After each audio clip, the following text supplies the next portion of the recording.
नमस्कार श्रोते हो, रेडिओ जयंतच्या आनंदी कट्ट्यावर मी अनुराधा आपणा सर्वांचं मनपूर्वक स्वागत करते. श्रोते हो, आजी आजोबा आणि नातवंडांचं नातं काही निराळच. याच आजी आणि नातवंडांच्या प्रेमावर आधारित आहे आजचा आनंदी कट्टा. ऐकूया. मी या म्हाताऱ्या बाईबरोबर शाळेत जाणार नाही. आपल्या 10 वर्षाच्या मुलाचे सार्थकचे शब्द ऐकून संध्या स्तब्धच झाली. काय म्हणतोय तो? तो आपल्या आजीला म्हातारी का म्हणतोय आणि असा उद्धटपणा कुठून शिकला? संध्या विचारात पडली. तेवढ्यात सार्थकचे काका बाजूच्या खोलीतून बाहेर आले आणि विचारलं, काय झालं? तेव्हा सार्थक म्हणाला, काही झालं ना तरी पण मी या म्हातारी बरोबर शाळेत जाणार नाही. माझे मित्र माझी चेष्टा करतात. घरातल्या सगळ्यांना आश्चर्य वाटलं. संध्याचा नवरा, 2 भाऊ, वहिनी, नणंद, सासरे, नौकर सगळेच आश्चर्यचकित. सार्थकला शाळेत सोडण्याची जबाबदारी आजीची होती. तिचा पाय दुखायचा, पण तिनं कधी तक्रार केली नव्हती, कारण तिचं तिच्या नातवावर प्रचंड प्रेम होतं. कुटुंबातला पहिला नातू होता ना तो. पण अचानक सार्थकच्या तोंडून त्यांच्यासाठी असे शब्द ऐकून सगळ्यांनाच आश्चर्य वाटलं. रात्रीच्या जेवणाच्या वेळीस त्याला खूप समजावलं. सार्थकच्या वडिलांनी त्याला एक फटकाही दिला, पण तो आपल्या म्हणण्यावर ठाम होता. अखेर सगळ्यांनी ठरवलं की उद्यापासून आजी त्याला शाळेत सोडायला जाणार नाही. दुसऱ्या दिवसापासून मग दुसरं कोणीतरी त्याला शाळेत घेऊन जायला लागलं.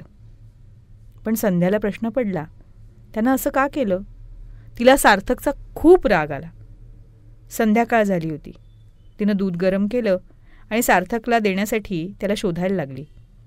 टेरेसवर पोचल्यावर तिनं सार्थकला आजीशी बोलताना ऐकलं आणि मग गुपचूप त्यांचं बोलणं ऐकायला लागली.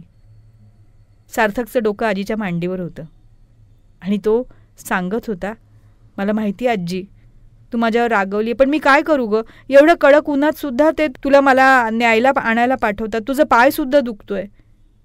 मी आईला सांगितलं तर आई म्हणाली की आजी स्वतःहून जाते येते आणि आजीला जे हवं ते ती करते. मी खोटं बोललो, खूप चूक केली ग, पण तुला या त्रासातून वाचवण्यासाठी मला दुसरं काहीच सुचलं नाही. तू आईला सांग ना मला माफ करायला.